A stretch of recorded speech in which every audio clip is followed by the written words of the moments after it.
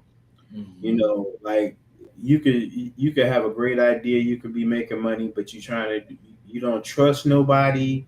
You think that your way is the only way, and you're not open to any other options as far as for learning more. Well, how do you balance passion with profitability? Passion with profitability. Mhm. You have to be realistic. You have to know your numbers. Mhm. Like I tell people all the time, especially when I talk to uh, new companies, or like some board members that have, well, I won't say board members, but business associates and everything within a company, and their vision has guided the company up into the point where they contact myself or other consultants for assistance. And the thing about it is that you can't work for free. You can always provide good information and insight, but you are a business owner. So, you know, your work and your knowledge has a price associated with it, a value.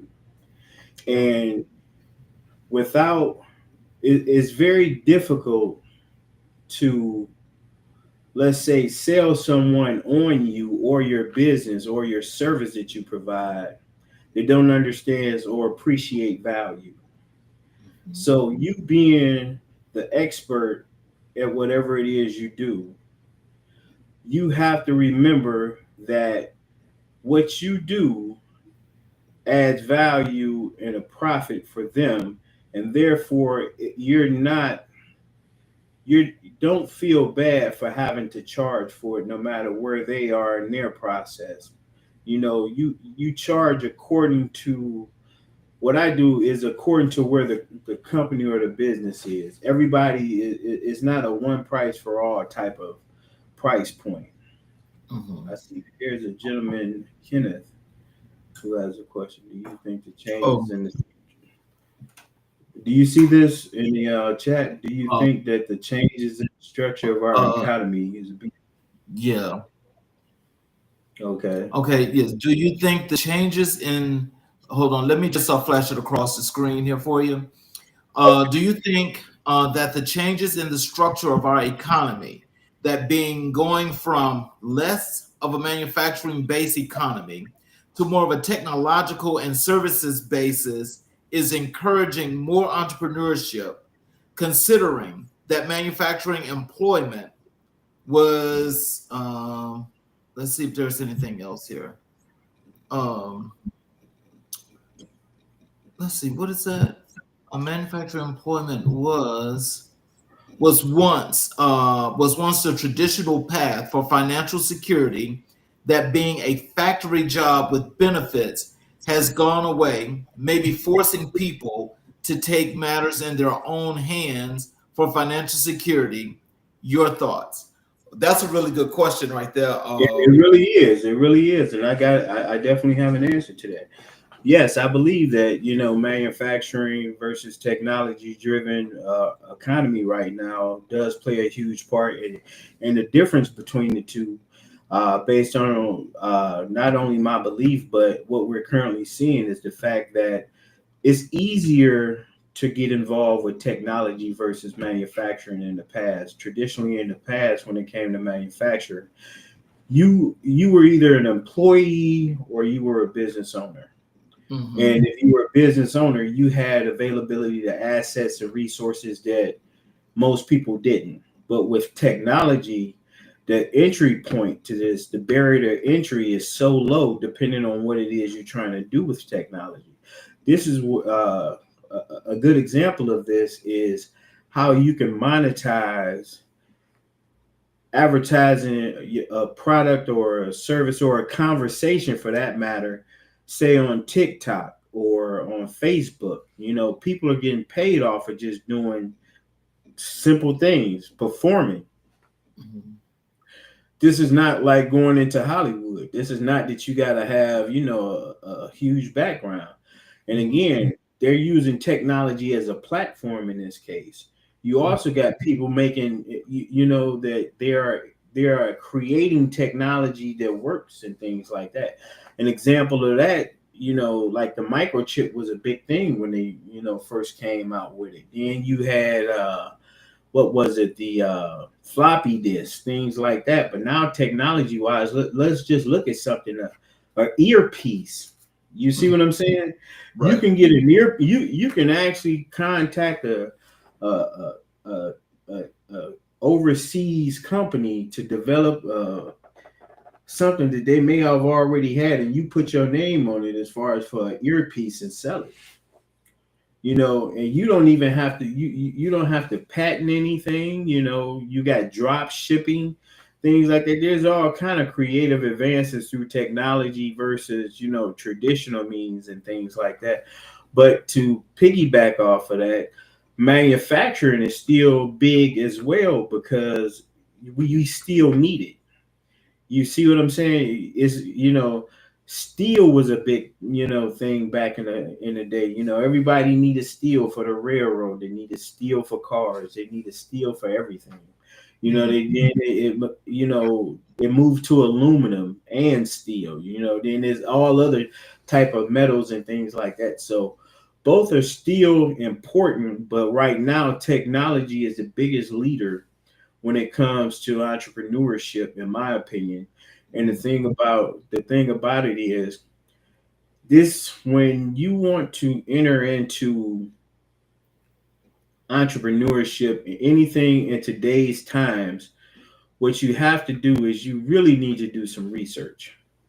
People. I had a client, and this is a former client. She wanted to start a transportation company to for non-medical transportation, just deliver, pick up and drop off people at their courier service or a taxi service. Well, no, it was non-medical transport, meaning that just pick up the elderly and people in wheelchairs and so forth, to pick them up and take them to their appointments and drop off. And the thing about it is, of course, you already know there is so many different companies out there that provide this service. And the thing about it is, she started with me based on a passion project because her mother is in a position where the level of care service that she receives when it comes to transport was underperforming and really undesirable.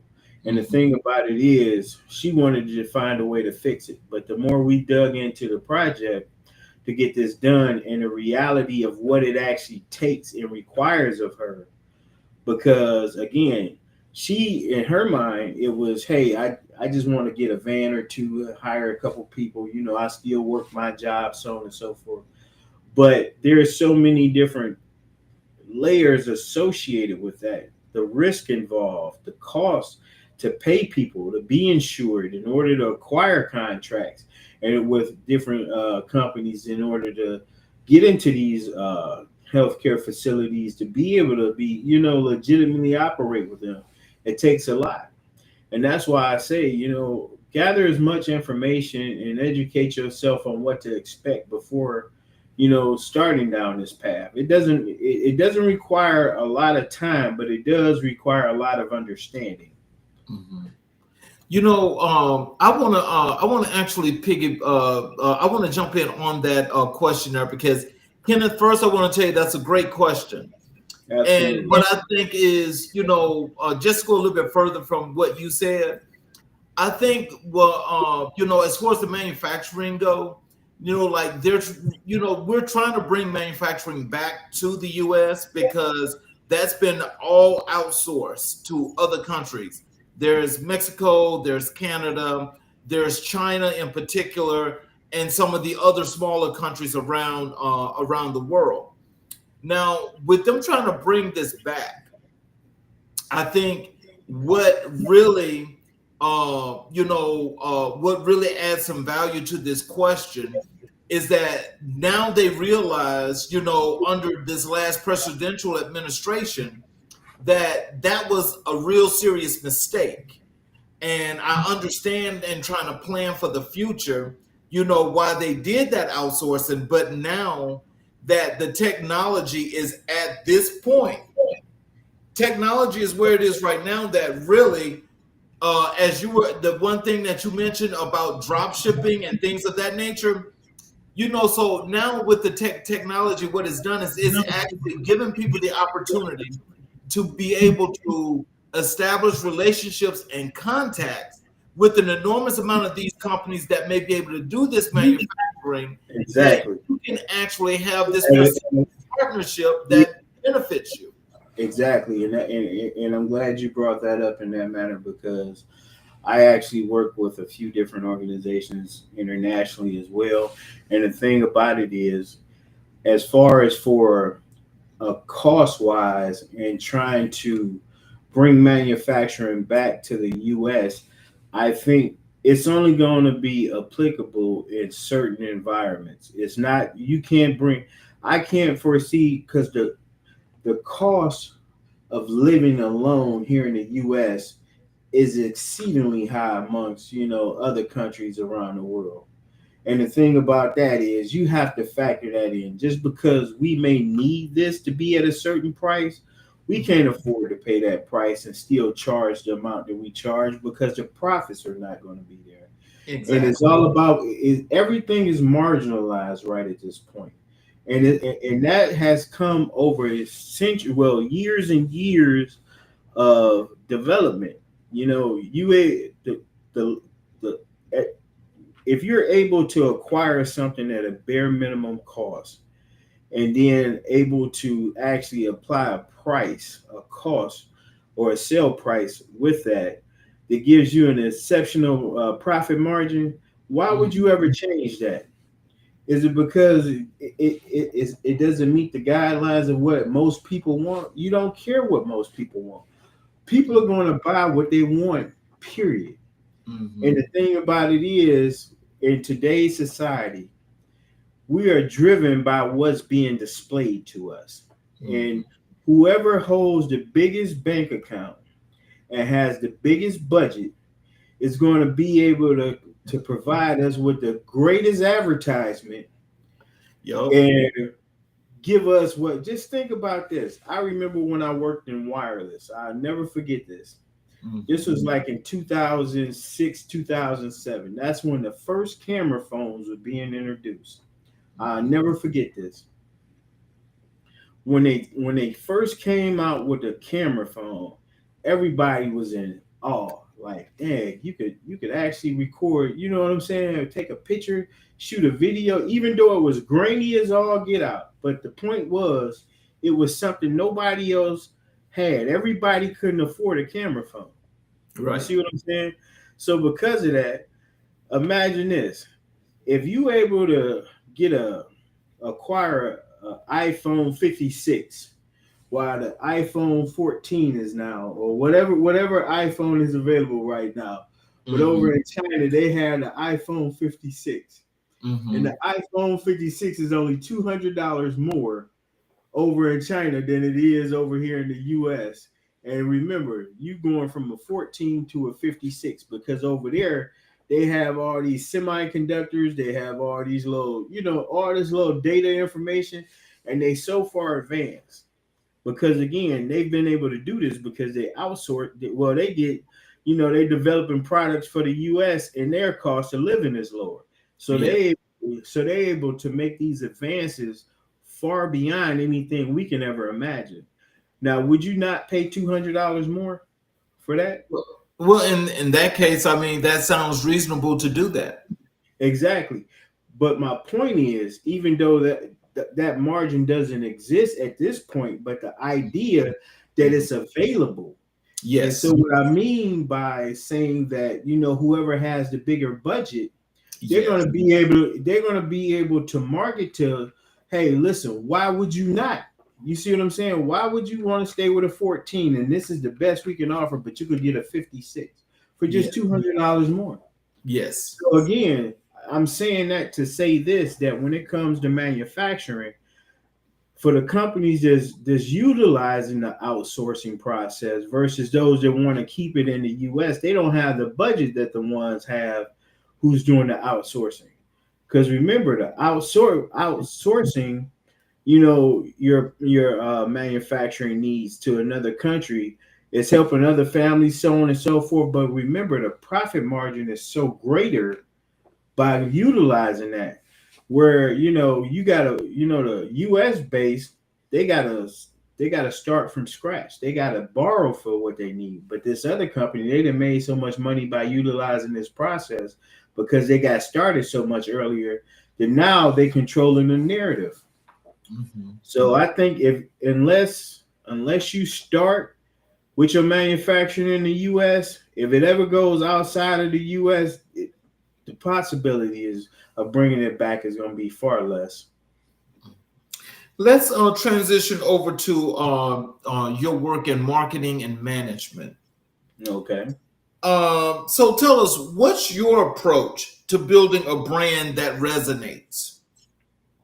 Well, when it comes to brand, you have to understand who's your market, like who's going to be your end user, like who's going to benefit most from what you're offering, and how, and when it comes to branding, what does your brand represent? You see what I'm saying? Everybody don't, even though you may have like a good, let's see, sportswear apparel, but if it doesn't actually resonate with the beliefs and the system of the end user, then your success is going to be minimalized. Let me dig in a little deeper because I don't feel that I'm saying this correctly. So when it comes to building a successful brand, your brand has to be reflective of what resonates with yourself and the end user itself. It has to be an alignment there. Without that alignment, all you do, you just have a product or a service. And in your brand is not, it's not, I don't want to continue to use the word alignment, but I'm trying to think of what would be another way to say, convey the same. It connects. Exactly. It connects with, your ideal customer. And the thing is, with your ideal customer, you have to understand who it is that ideal customer is or who you imagine them to be. And the way you do that is by testing. So how do you tailor marketing strategies for different audiences? Well, it depends on the product or the service they're offering, and the end goal, or I should say, the purpose of that product or service, to what problems it solves.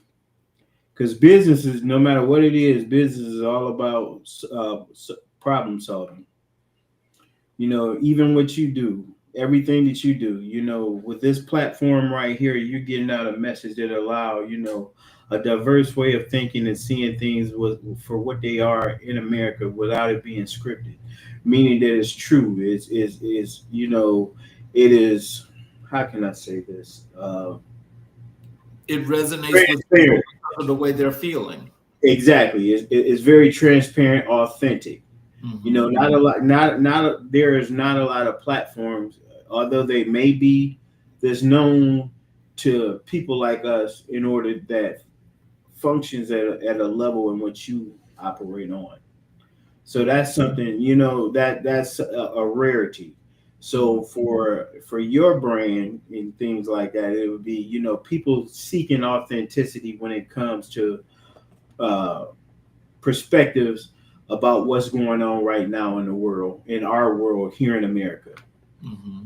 And see, with a brand like that, then, to anybody, it's who, and I believe that this is, again, a level of transparency that allows things to be done where it's not one-sided. It's not from just a black perspective or a white perspective or a brown perspective or an Asian perspective. It's from every perspective.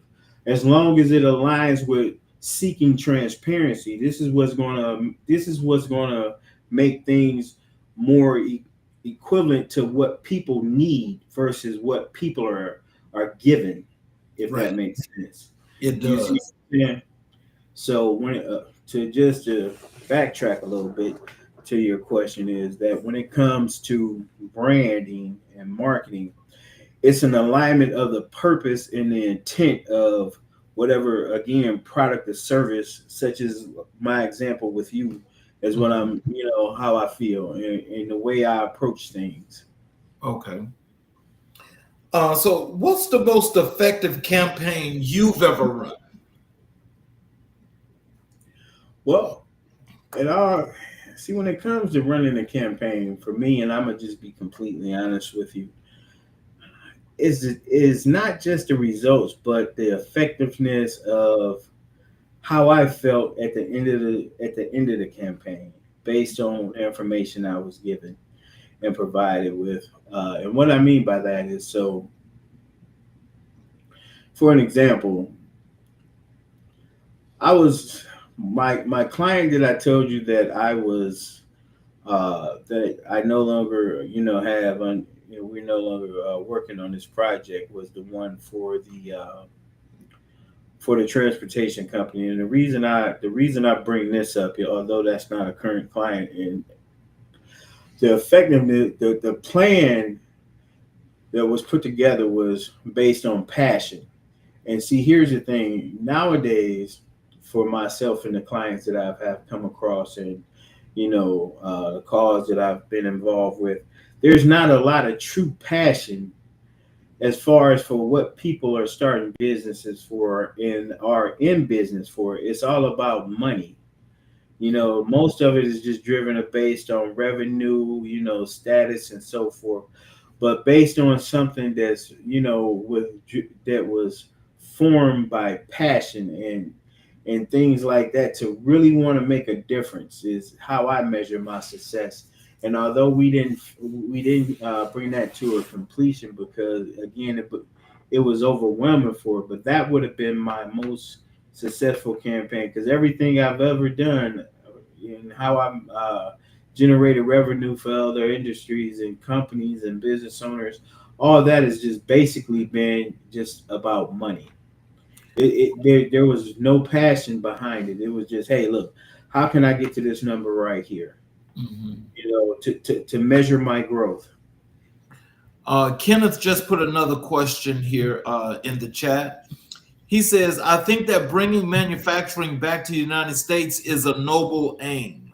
However, there are some challenges to bringing it back to the scale that it once was in his heyday. That being, technology has increased productivity for individuals, meaning fewer people are needed to do the same task or output. Give your thoughts on how technology will affect the scope of labor demands for manufacturing, and also the longevity of this endeavor. Okay. Considering that different administrations can change policies, and thus the support in every way to make this possible. Okay.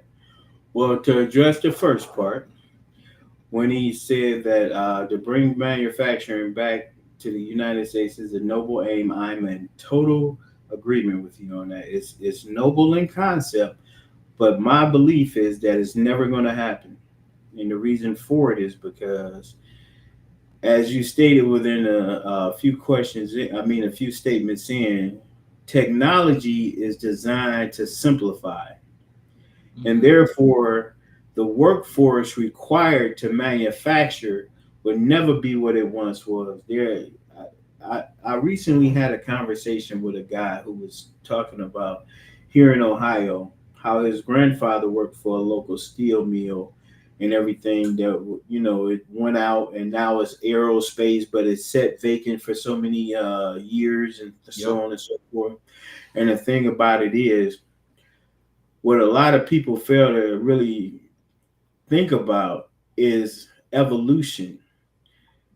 As long as you evolve and you're improving, you're opening new concept. Things are making either micro or macro improvements. And the thing about it, most importantly, is to understand, and I won't say necessarily accept, but to kind of become more adaptive to, is to understand that you don't want to you want things to simplify themselves.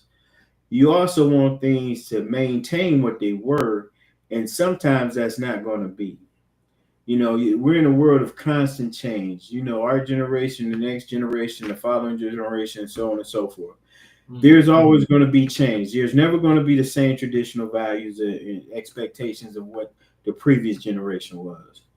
We're all here. We're all given this amount of life and everything. We never know what our end date is unless we've been diagnosed and you got a doctor with some super accurate, and there's no God involved and so forth.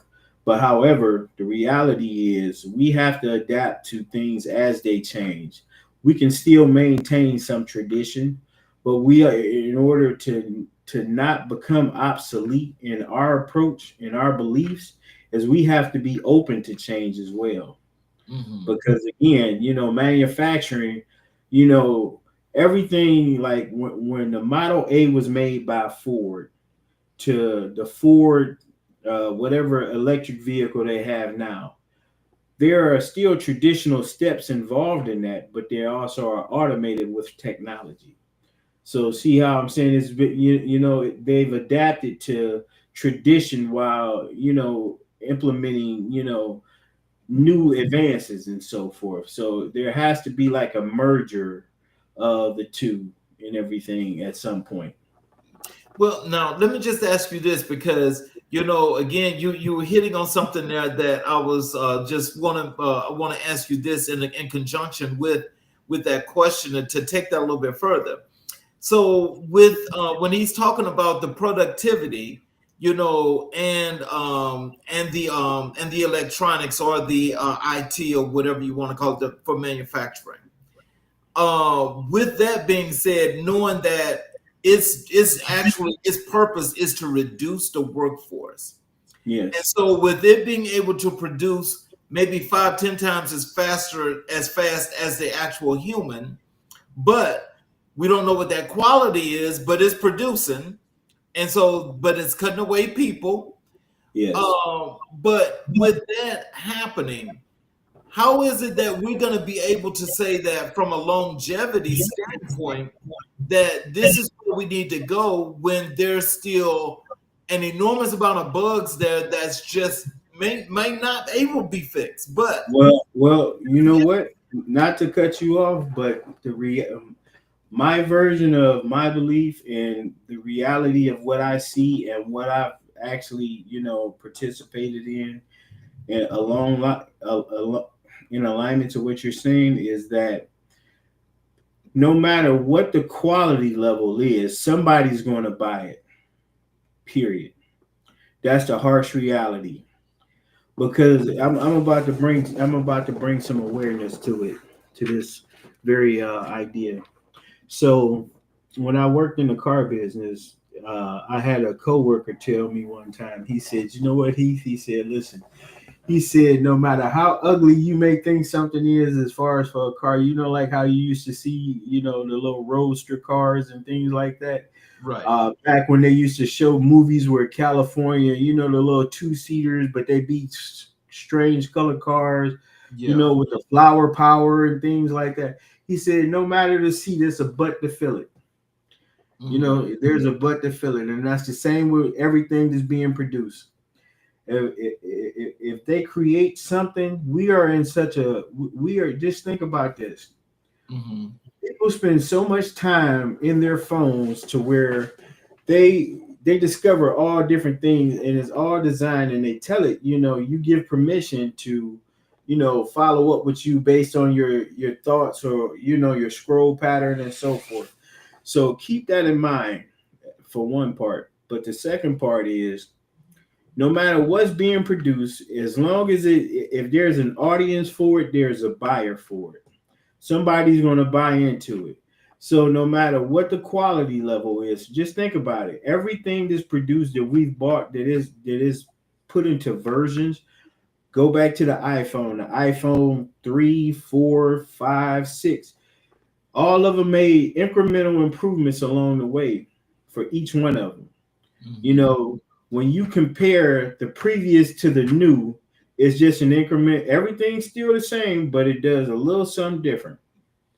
And that's how you build a brand, and how you create a level of, I guess you could say, resources, or whether that be in technology, manufactured products, whatever the case may be. You just make incremental improvements along the lines of it. Okay, Kenneth got another question here where he says, what are the things someone who is building a brand should take into consideration in differentiating him or herself from the competition? Well, when it comes to building your brand, if you're building a personal brand, that's different from a professional brand. But however, what you need to do in order to this guy got great questions, and I love this one because my answer to this one, I hope that this helps him. So when it comes to building your brand, as far as for differentiating yourself from your competition, is you first need to study your competition, because your competition is studying you. Because what you're doing is, you don't want to reinvent the wheel. You're not back in Stone Age, and you can make a better wheel. You build off of what's there already, and whatever you're able to provide that your competition doesn't, and it's at a level that where you see the effectiveness of it, then you build from there. A perfect example of this statement is Toyota, and how they operate, and how they are rated, the most reliable car manufacturer in the world, because they don't try to reinvent the wheel. When they come out with a new concept, it's just an advancement of the previous. They don't try to change up what already works. They just make incremental improvements. They're printed in books, and it's a concept that's practiced all over the world. Okay, and so can you tell us, how do you manage teams and foster leadership? Well, when it comes to team management, you have to understand your goal and who your team is, and what are their strengths. Because I don't believe in micromanagement at all, but I do believe in establishing a foundation, a premise where that you are working in a cohesive environment amongst other colleagues with respectability. Meaning, I know that sounds a little crazy and a little technical, but here's the thing: if you to manage a team, that team must be, well, what I prefer to work with is a team that is proven people. They're good, they're effective at what they're doing, but they're also open-minded in our team players, meaning that they are able to work in an environment where everybody doesn't have. I mean, competition is going to exist. That's just natural. But however, the end goal is the main purpose. That's the thing. And in order to bring out the best in people, they have to understand that and be on board with that. In the way that you discover that is based on how they work together. Is someone trying to be the lone wolf to stand out? Because everybody's going to, if the team fails, the guy who did the most he's still a part of the failing team. The outcome is still the same.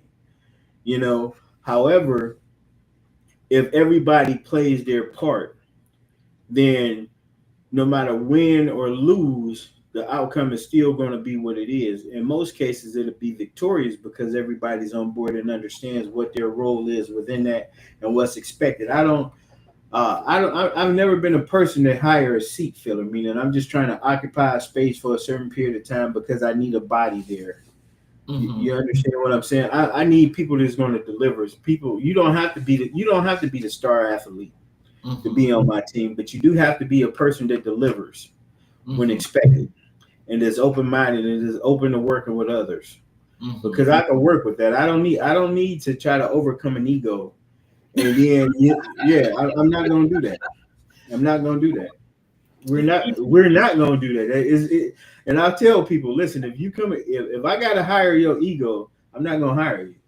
Because I don't care about everything that you've done in the past. What I need is I'm looking for results. Right. You know, I can manage a results driven individual. I can't manage somebody that doesn't want to be a team player or feel that they got to get all the credit. You know, they always need that consistent pat on the back. I don't want to work with that. You know, I'll step in and fill in myself before I deal with that myself.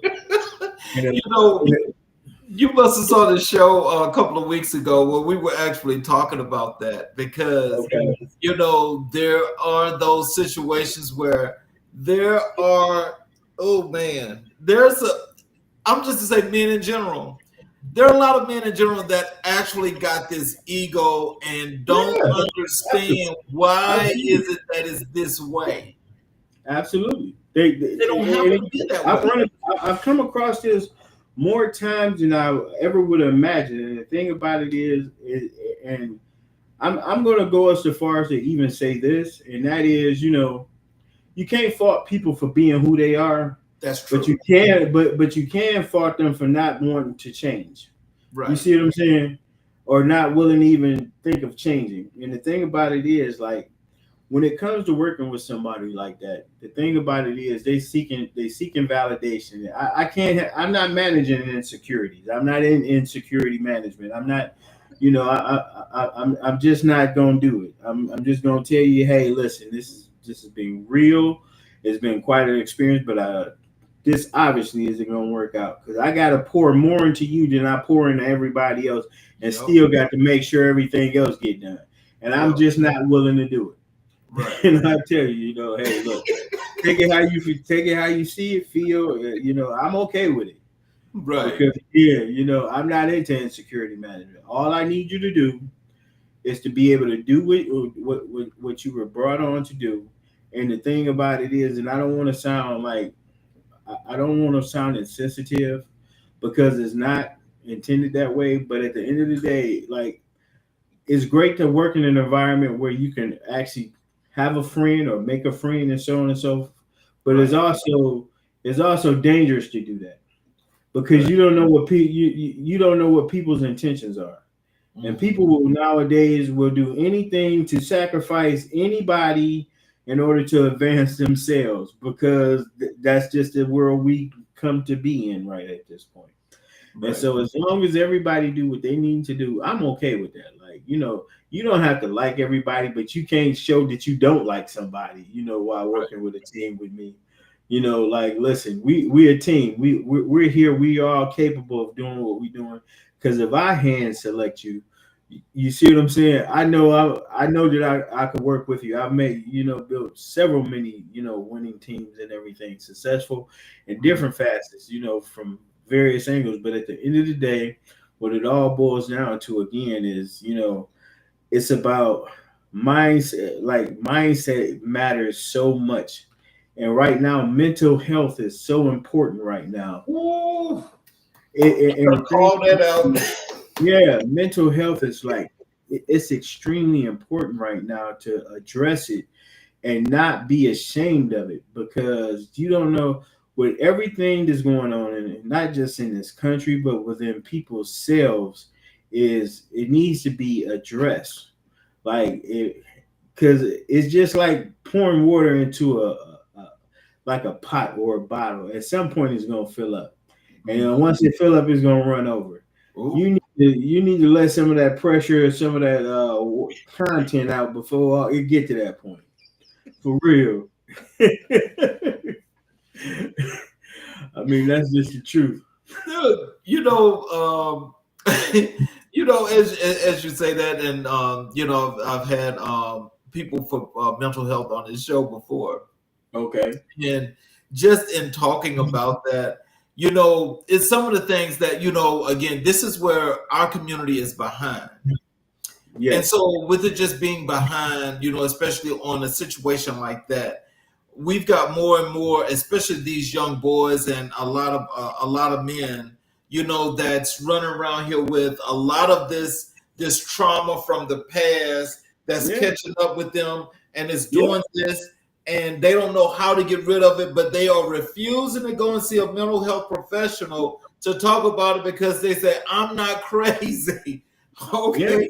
You're not crazy. Go talk about it. Exactly. And the thing about it is, like I say, you never know what anybody's going through until you actually have a conversation. But you first got to have a conversation. And everybody's not willing, as you just stated, to have a conversation. Right. You know what I'm saying? And that reluctancy itself is a problem. But again, because we use devices to define who we are, what we do, how we think, until somebody runs some continuous ads that say, hey man, go get checked out. Here's a free, here, take a free 60-minute call from a therapist, you know what I'm saying, to express yourself. Because I'm gonna tell you something, people nowadays, right, and I come across this more frequent than you would imagine, but if you think about it, the times that we're living in this generation here is an example of our younger generation. I'm 50. I'm not sure your age or whatever, but I'm going to assume based on our silver, you know what I'm saying, salt and pepper, that we along the same age. Yeah. So with that being said, that this generation currently had a lot of time where there was one parent households and upbringings, and people in our generation was very neglectful of being, responsible as far as for being parents. You know what I'm saying? Because it was almost like, what do they call that time when flower power, when everybody was just having sex and smoking weed. Yeah, the flower. Yeah. So think about this. Those kids are neglected. They don't know how to adapt. They don't, because they're guides that was supposed to guide them through those times wasn't even guided themselves because they were high. They were, just free-minded. They didn't care about anything. And so growing up, and I'm pretty sure you can relate to this, you were influenced by some of the things that you saw your parents and grandparents do.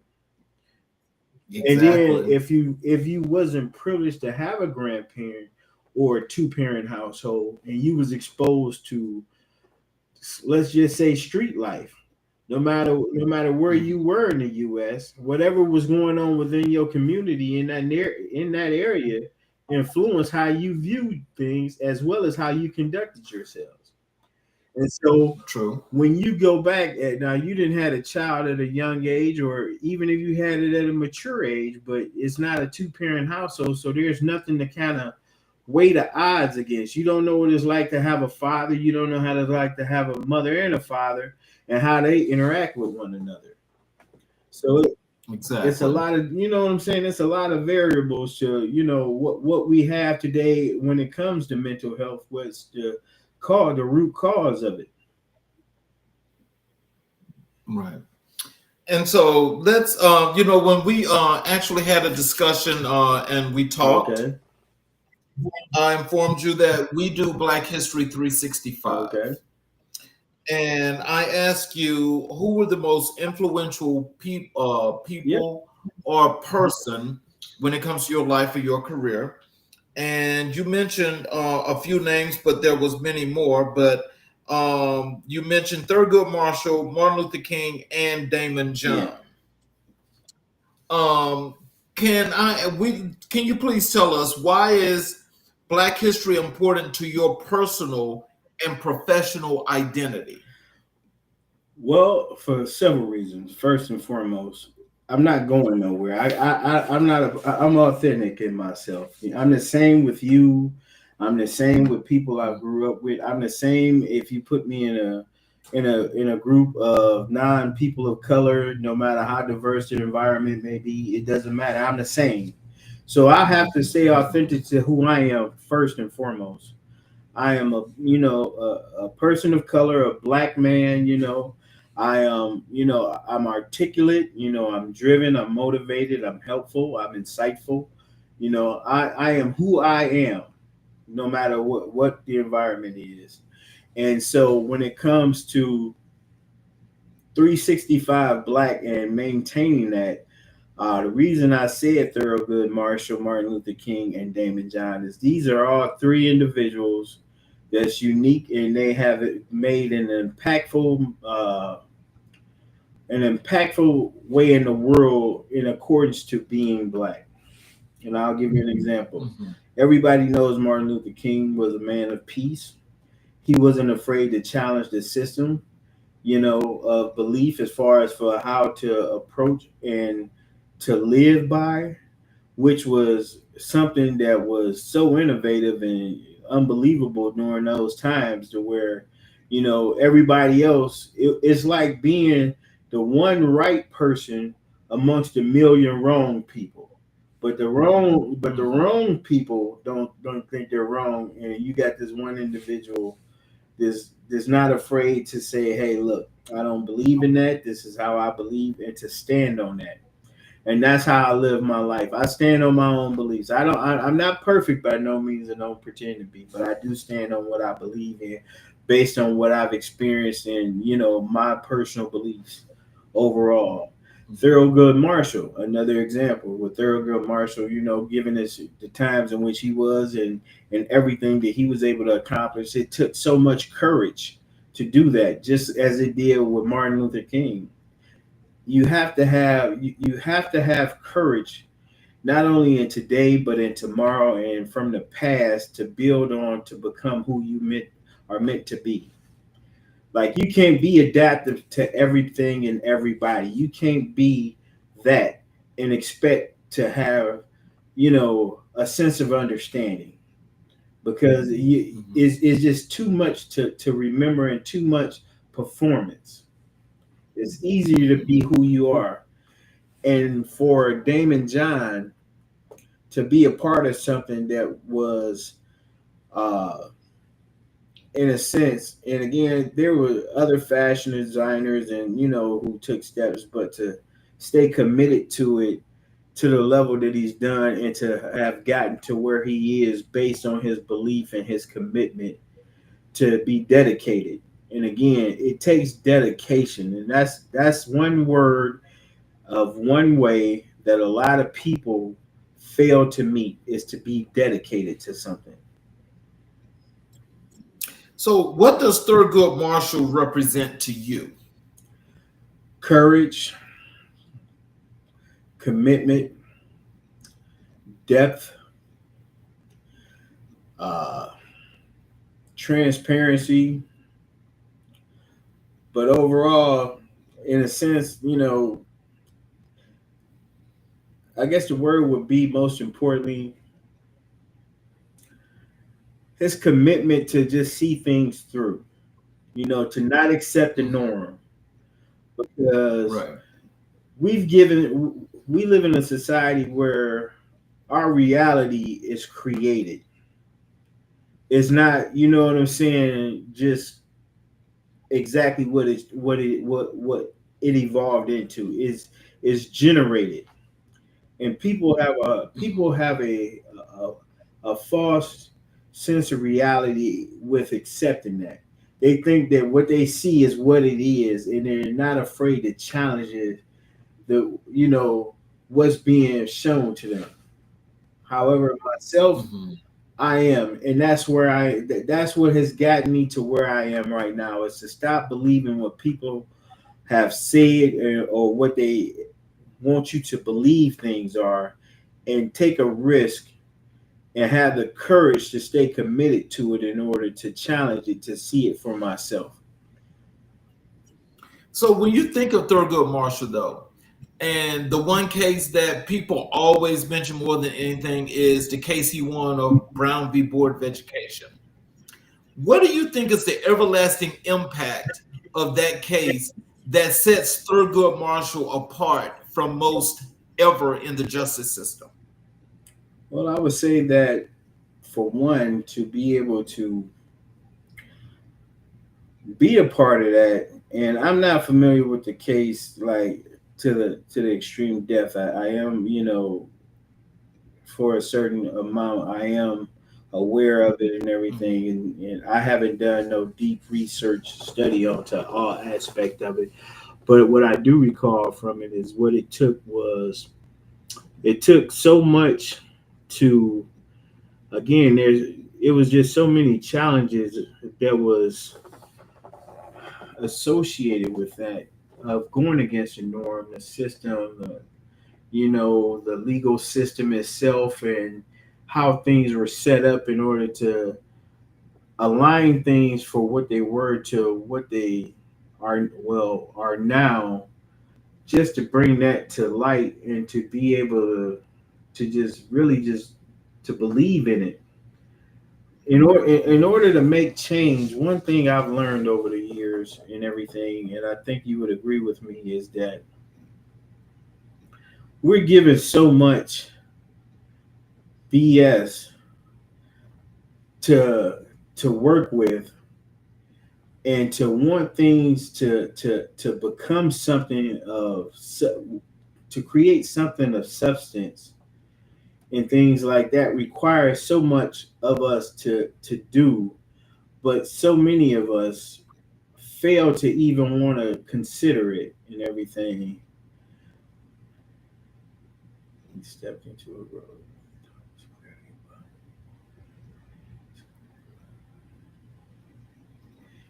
And yes, I agree. I would agree with him on that. He definitely stepped into a role, and again, that's the thing. That's courage. That's that level of courage that I was speaking of. You know, we want things in life that are not easily accessible.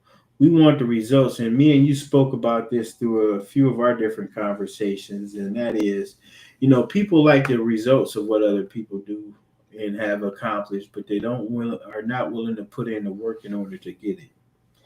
And the thing about that, in order to get to where you are, to get to where I am, and for others who are able to be in a position of leadership or guidance or expertise and things like that, it requires so much of us that's not being seen. And like Kenneth said, it takes so much preparation, in order to just get to advance at any level in life.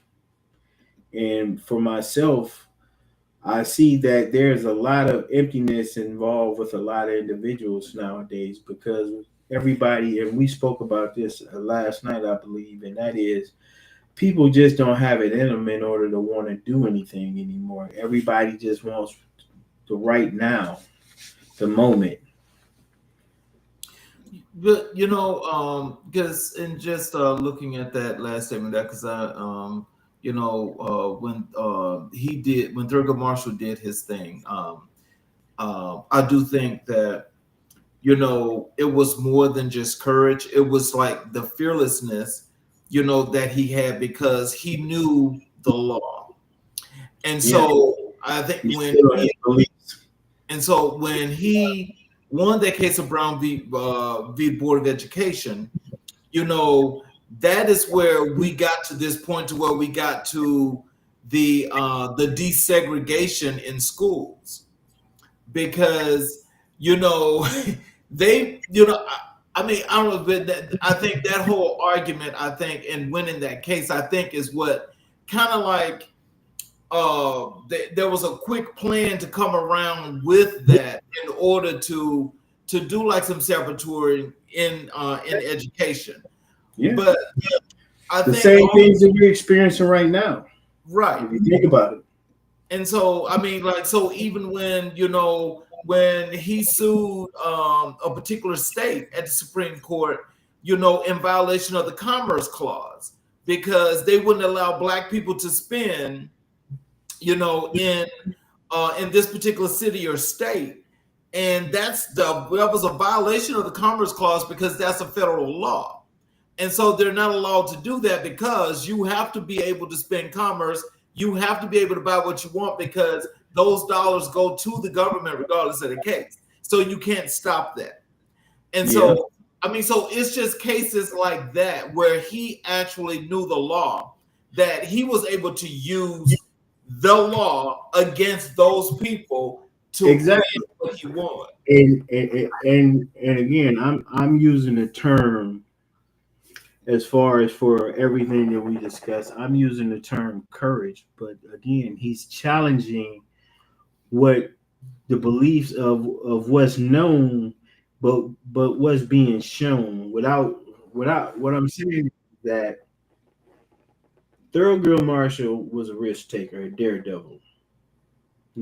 I totally believe that. I mean, it exhibits throughout his entire career up until his death, and that is, he's not afraid to challenge what everybody else is, and that goes into interpretation.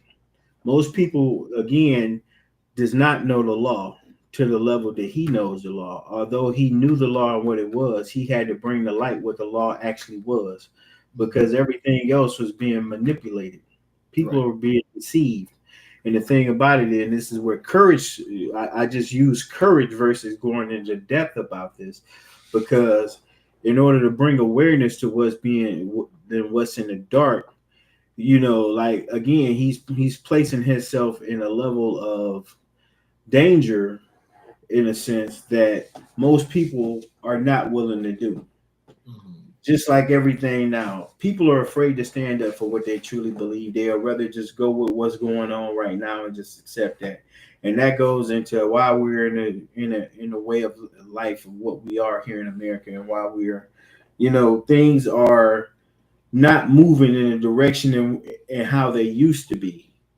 When it comes, in the past, when it comes to, an election and things like that, never before have it been so controversial.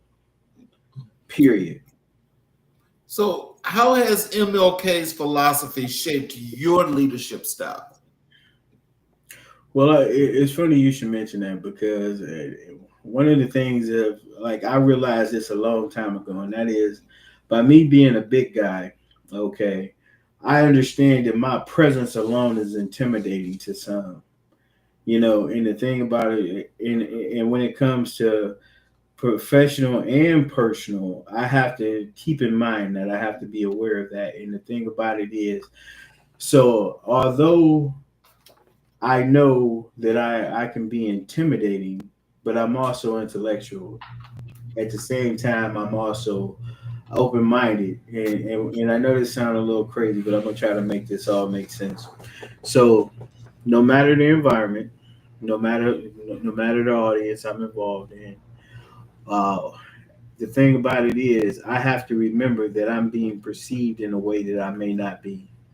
Everybody has a different belief, a different, interpretation of who I am. So the way I present myself, period, whether it's professional or personal, it has to be at a level of, I'm not trying to be overbearing. And to relate to Martin Luther King, is he had a peaceful personality. People perceived him because he was black, that he was black. And however, the environment, once he's shown what his beliefs are and who he was as a person, which he was nonviolent, he was a person you can talk to. But before he became that, he was still a black man. You see what I'm saying? I'm still a big burly, kind of, I could be intimidating to people when I walk into a room. And if I'm walking into a professional environment, then I really could be like, what, in their mind is going to be like, what the hell is he here for? But I have, it's the reality. It really is. But overall, now, again, you've promoted and acknowledged my accreditations of what I've done. So that's gonna reduce my perception is when I'm involved, when I engage in a conversation or I'm, in an environment to represent myself. But at the same time, I still have to come across as open minded. I still have to have a peaceful and pleasant, presentation about who I am. And again, whether that's personal or professional, I still have to be engaging at all times, and that's where Martin Luther King comes into play, because he, no matter what, he maintained that same level of, this is who I am, no matter what the environment is. Now, although Martin Luther King, I'm pretty sure he cussed at some point, and he did whatever he did. He did get mad, and so do I. You know what I'm saying? But overall, who I am is who I am. Like I say, I'm the same. I'm not all Martin. I'm not all Malcolm. I'm not, you know what I'm saying. I'm a little bit of a lot of people, but in comparison and everything like that. But I have to be able to show that, and I think that's a lot of things that's one thing that a lot of people don't get. They're either one way or the other. But I'm kind of not even kilted. Until you give me a reason to go high, I'll go high. If I gotta go low, then that's what we're gonna do. You brought it there, not me. So is it? I hope that kind of answers the question. I know it's not a direct thing, but however, I do hope that gives you the broad scope of who I am and how this relates to Thorogood, Martin, and then. So tell us, what lessons have you learned from Damon John's journey? Not afraid to challenge the system and to be able to step out and to believe in your brand. Like, just the hustle, the grind, like the belief, like when he and his colleagues and everything created FUBU, they had a vision, but they were open to utilize various platforms. Like, say, for instance, I didn't know that they had actually worked with LL Cool J, and that's one of the reasons that they were able to get out there, because they had been hustling their actual brand and everything, and it was receiving some traction, but not a lot of traction. But he had the vision and the scope to say, okay, what if we could get LL to put this out here? Yep, and all the face of the product. Exactly, and all he did was put a hat on in one of his videos, and that's probably seriously. That's how it went. That I saw an interview, and he said, with whoever he was, when he was doing his thing, when he was popular and things like that, his contract wouldn't allow but certain things as far as for advertisement. And when he came to the set with a FUBU hat on and everything, after he had talked to him, he said, listen, instead of putting on this hat and this hat, I'm gonna just wear this FUBU hat. And that introduced the brand into a larger market. You see what I'm saying? Mm-hmm. And for that sparked interest. And the thing about it is, that's how I look at things. I look at obstacles as opportunities. How can I expand my brand? Being here in Ohio, where I used to be in, down in Georgia and everything, and then returning back home and starting my brand here. And how can I make Prominent Business Services LLC, aware and of I exist here in Ohio, and as well as to market myself throughout the country. And then, like I say, I do have international clients that I'm working with as well, and to receive actual, acknowledgement from higher sources like the Better Business Bureau, just to be associated with that, to be, I don't know of anybody of myself at my level to be able to say that they're associated with that, because the thought of being a Better Business Bureau accredited member in itself was something that was such a huge reach for me, because I didn't know what was involved until I did the research. But however, like I say, you got to be willing to go beyond, just the normal in order to achieve any level of success nowadays. So, final question. Okay. Tell us about the award that you just received, and the things behind that. Okay, so I was just listed with the city of Cleveland as an honoree for the 2025 uh, Being Black in Cleveland.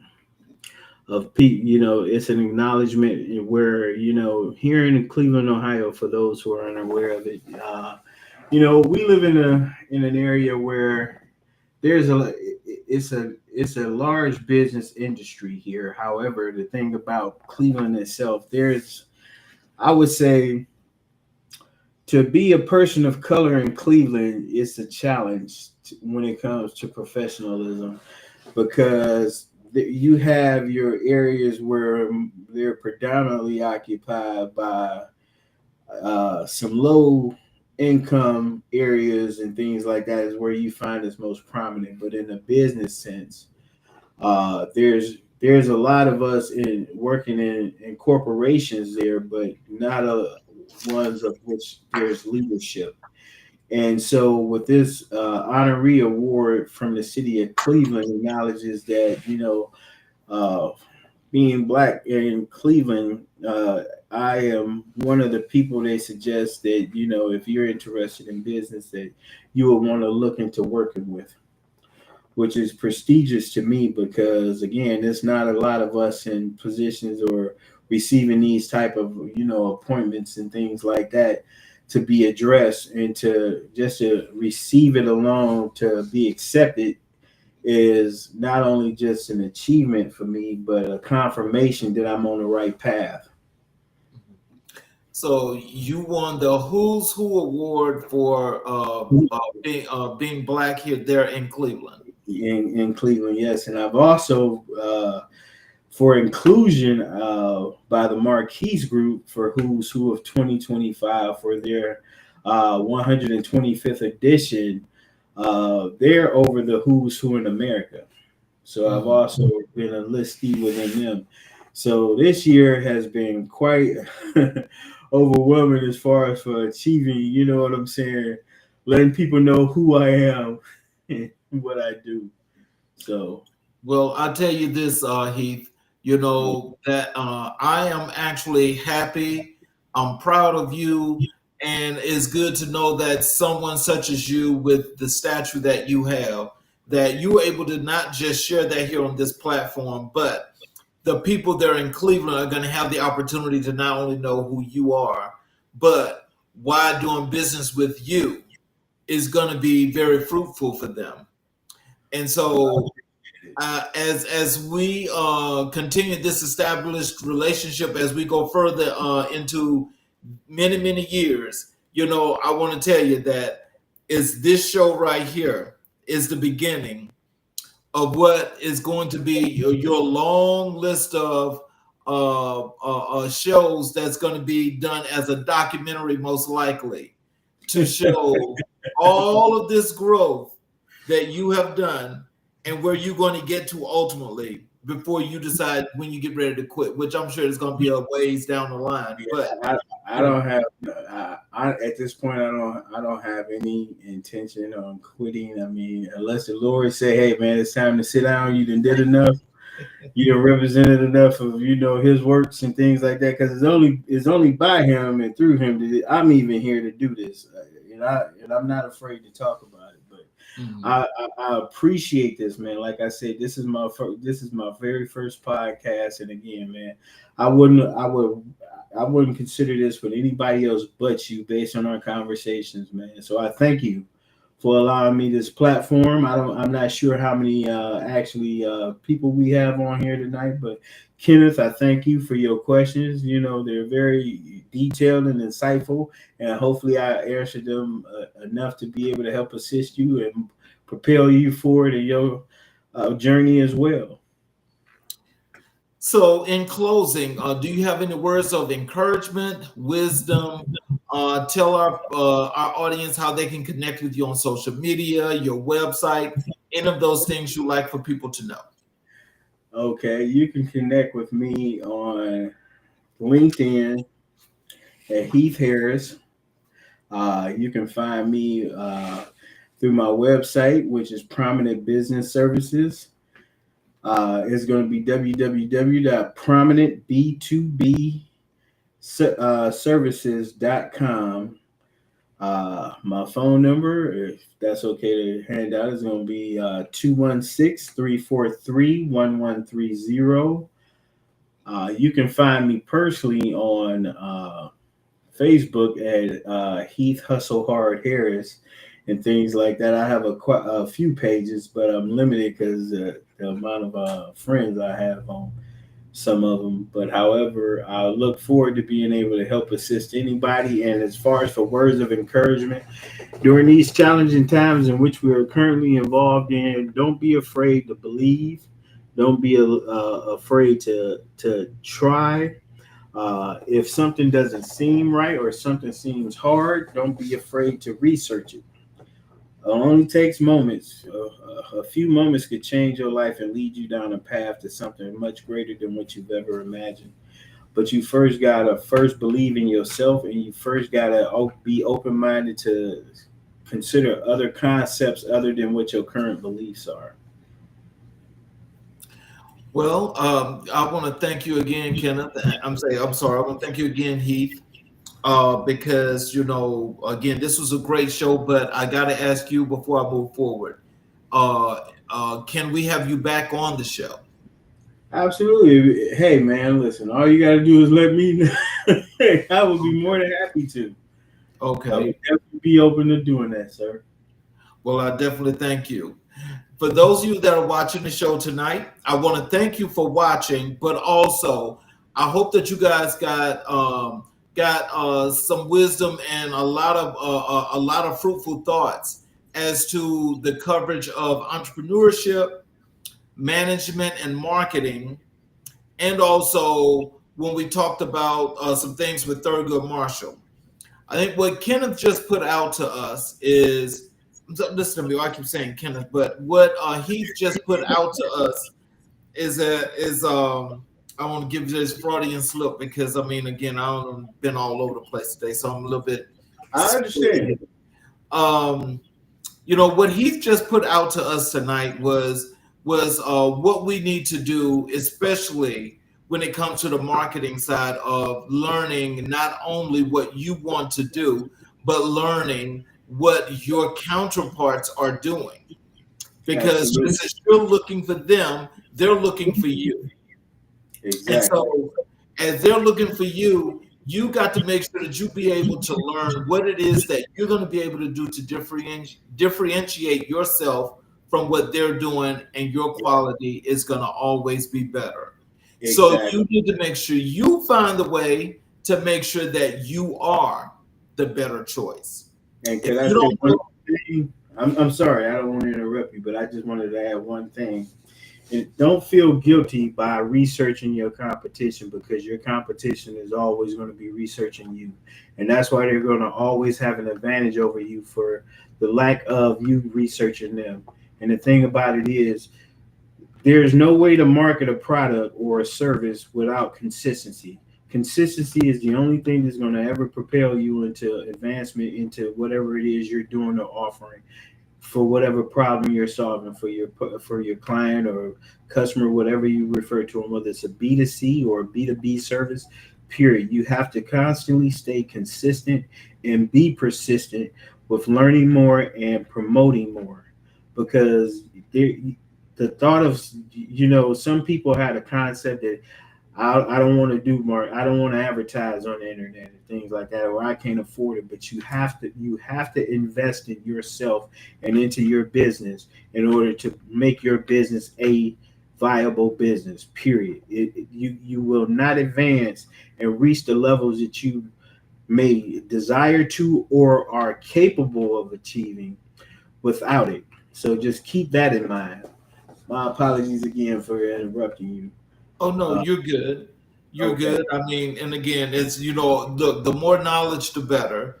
And and so I just want to just say to you all that I thank you. And for those of you that are watching, if you have not yet subscribed to the YouTube channels, I ask if you would please go and subscribe and get all of the notifications, because as we go live, you get the show live.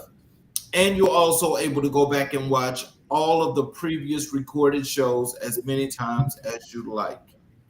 And we want to make sure that we're giving you the knowledge of what you seek and what makes you feel better, because we're here as that resource.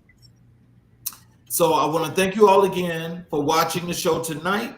We have another great show for you guys tomorrow night. So please join us tomorrow night on America in Black and White, where we will continue to color conversations on America's canvas. You all have a great night, and we will see you tomorrow. Thank you again, Heath. Thank you again, CZ.